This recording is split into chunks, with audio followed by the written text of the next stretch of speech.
Assalamualaikum warahmatullahi wabarakatuh. Selamat pagi anak-anakku semuanya, yang cantik, yang ganteng-ganteng, yang insya Allah soleh-solehah. Pada pagi hari ini kita akan belajar materi pembelajaran akidah akhlak. Apa yang akan kita pelajari hari ini? Yaitu tentang kisah teladan Nabi Muhammad SAW. Sebelumnya, jangan lupa untuk membaca doa ya, supaya kita diberi rizki ilmu pemahaman. Berdoa mulai. Bismillahirrahmanirrahim. Baik anak-anakku, Nabi Muhammad diutus Allah untuk menyempurnakan akhlak manusia. Nah, Nabi Muhammad itu adalah Nabi akhir zaman yang memiliki akhlak mulia. Masa kelahiran dan kanak-kanak Nabi Muhammad. Ayah Nabi Muhammad bernama Abdullah. Ibu Nabi Muhammad bernama Siti Aminah. Kakek Nabi Muhammad bernama Abdul Muthalib. Nabi Muhammad dilahirkan di Mekah pada tanggal 12 Rabiul Awal tahun Gajah, bertepatan tanggal 21 April 571 Masehi. Nah, ayah Nabi meninggal sejak Nabi masih dalam kandungan. Ibu Nabi meninggal ketika beliau berusia 6 tahun. Kakek Nabi meninggal ketika Nabi berusia 8 tahun. Setelah itu, Nabi diasuh oleh pamannya yang bernama Abu Thalib. Sifat-sifat mulia Nabi Muhammad. Nabi Muhammad SAW dikenal sangat jujur. Sejak berusia 12 tahun, Nabi Muhammad SAW sudah diajak berdagang oleh pamannya yang bernama Abu Thalib. Usia berapa berdagang? Mulai diajak berdagang anak-anak? 12 tahun.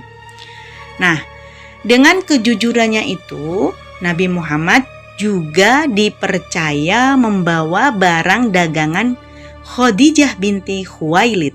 Siapakah beliau? Khadijah binti Khuwailid adalah seorang saudagar yang dihormati di kota Mekah. Pada usia 25 tahun, Nabi Muhammad SAW menikah dengan Khadijah binti Khuwailid. Karena begitu terpancar akhlak yang mulia dari Nabi Muhammad, saudagar yang kaya raya Khadijah binti Khuwailid itu sangat mengagumi Nabi Muhammad sehingga beliau menikah umur 25 tahun. Siapa yang umur 25 tahun? Nabi Muhammad menikah dengan Khadijah binti Khuwailid. Nah, Nabi Muhammad SAW mendapat gelar Al-Amin. Ini adalah gambar Ka'bah yang sedang diperbaiki, yang waktu itu rusak karena banjir ya anak-anak ya. Nah, dalam peristiwa peletakan Hajar Aswad pada saat perbaikan Ka'bah yang rusak karena banjir, Nabi Muhammad SAW dapat menyelesaikan perselisihan antara pemimpin-pemimpin Quraisy dengan adil dan bijaksana, sehingga semua bisa menerima dengan lapang dada. Kemudian Nabi Muhammad SAW mendapat gelar Al-Amin, yang artinya orang yang dapat dipercaya. Waktu itu semua tokoh Quraisy merasa dirinya mulia dan pantas untuk meletakkan batu Hajar Aswad ke tempatnya kembali. Rebutan ingin meletakkan Hajar Aswad, karena meletakkan batu Hajar Aswad itu adalah suatu kehormatan bagi tokoh Quraisy. Semuanya berebut, banyak yang berebut ingin meletakkan, aku saja, aku. Nah, pada saat itu dipanggillah Nabi Muhammad SAW untuk mengatasi perselisihan itu. Akhirnya Nabi Muhammad mengambil kain dan batu Hajar Aswad itu diletakkan di kain tersebut. Lalu tokoh-tokoh Quraisy yang merasa rebutan tadi bersama-sama memegang kain itu untuk menuju ke tempat Hajar Aswad, batu Hajar Aswad, lalu meletakkan bersama-sama. Itulah sikap adil dan bijaksananya Nabi Muhammad ketika mengatasi perselisihan. Maka diberilah gelar Al-Amin. Apa anak-anak? Al-Amin dapat dipercaya. Nah, Nabi Muhammad SAW senang bersedekah. Nabi Muhammad selalu memberikan sedekah kepada pengemis, walaupun pengemis itu datang setiap hari. Nah, pernah pada suatu hari ada seorang pengemis buta yang berasal dari Yahudi, ya, golongan Yahudi. Dia itu setiap hari menjelek-jelekan Nabi Muhammad. Karena dia tidak suka menjelek-jelekan terus-menerus. Nabi Muhammad itu risalahnya tidak benar, gini-gini menjelek-jelekan terus.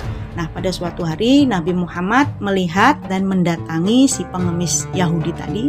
Lalu Nabi Muhammad dengan lembutnya, kasih sayangnya menyuapi makanan kepada si pengemis Yahudi tadi. Hal itu berlangsung terus-menerus. Dengan kasih sayangnya Nabi Muhammad mendatangi si pengemis Yahudi tadi terus-menerus sampai wafat beliau. Nah, dengan wafatnya beliau itu, akhirnya si Yahudi bertanya-tanya, kemana orang yang biasa menyuapi saya, kok nggak datang lagi? Akhirnya kebiasaan itu dilanjutkan oleh sahabat Nabi Muhammad Abu Bakar. Nah, Abu Bakar mendatangi pengemis tersebut lalu menyuapi si pengemis tadi. Pengemis lalu bersikap aneh. Ini bukan suapan orang yang biasanya datang setiap hari, berbeda sekali. Biasanya lembut, penuh kasih sayang, ini beda. Akhirnya Abu Bakar menangis. Iya, beliau sudah wafat. Dialah Muhammad Rasulullah, dia sudah wafat. Dia tidak bisa menyuapi kamu lagi. Si pengemis tadi langsung menangis sejadi-jadinya. Ternyata orang yang dijelek-jelekan selama ini adalah orang yang baik hati, penyayang, lembut terhadap dirinya. Akhirnya Allah memberikan hidayah kepada si pengemis tadi untuk masuk Islam. Akhirnya orang pengemis tadi bertaubat dan masuk Islam, ya. Nah, Nabi Muhammad sangat penyabar. Meski dihina, dimusuhi, dan selalu diperlakukan kasar, Nabi Muhammad tetap bersabar. Nah, begitu banyak sekali keagungan dari beliau, keteladanan yang luar biasa yang dapat kita ambil dari beliau, termasuk sikap kesederhanaan beliau. Beliau itu hidup sederhana, anak-anak. Pernah suatu saat sahabatnya Sayyidina Umar bin Khattab melihat bekas garis tikar di badan beliau. Jadi beliau habis tidur ada garis-garis tikar di badan beliau. Sayyidina Umar menangis, ya Allah, ini adalah utusanmu. Utusanmu yang mulia, yang punya akhlak terpuji, yang wajib mendapatkan hidup yang mewah, tapi dia tetap sederhana, hidup dengan beralaskan tikar. Beliau hanya mempunyai 3 baju. Rasulullah Nabi Muhammad itu memiliki 3 baju. Harganya tidak mahal-mahal, malah ada konon yang bertambal-tambal bajunya, ya, yang ada tambalan. Nah, sering mengalami kelaparan juga Nabi Muhammad, sampai pernah perutnya diganjal oleh batu saking kelaparannya beliau. Bukan berarti beliau itu miskin, beliau itu banyak duitnya, kaya raya, tapi hartanya dihabiskan untuk berjihad di jalan Allah. Beliau tetap memilih hidup sederhana.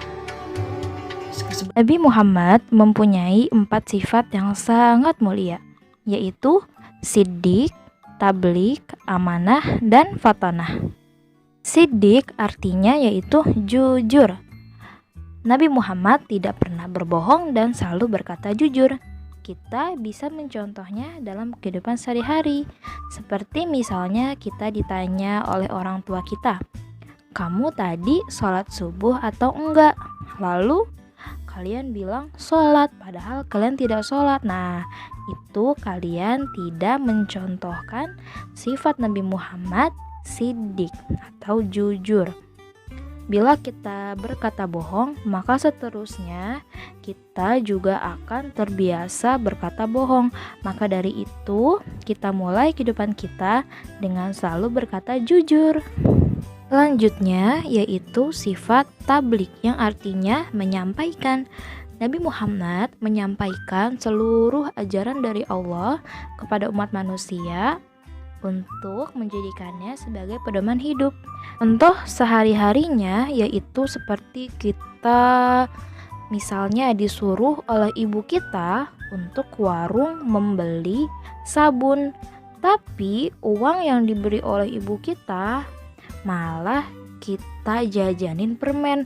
Nah, itu kalian tidak mencontohkan sifat Nabi Muhammad yang tablik, artinya tidak menyalahkan. Selanjutnya, Amanah, yang artinya dapat dipercaya. Nabi Muhammad mempunyai sifat amanah. Maka dari itu Nabi Muhammad menyampaikan ajaran Islam kepada seluruh umat manusia, meskipun itu taruhannya nyawa, jiwa, raga, karena itu semua adalah amanah dari Allah. Nah, ada contoh kehidupan sehari-hari seperti kita misalnya diberi tugas oleh bu guru, tapi kita tidak mengerjakannya. Nah, itu adalah salah satu kita tidak menerapi sifat Nabi Muhammad yang amanah. selanjutnya, Yaitu Nabi Muhammad mempunyai sifat fatanah yang artinya cerdas atau pandai. Nabi Muhammad adalah seorang yang sangat cerdas dan pandai, juga bijaksana dalam segala mengambil keputusan yang telah didasari oleh pemikiran yang matang. Maka dari itu kita semua harus rajin belajar agar kita menjadi anak yang cerdas dan pandai.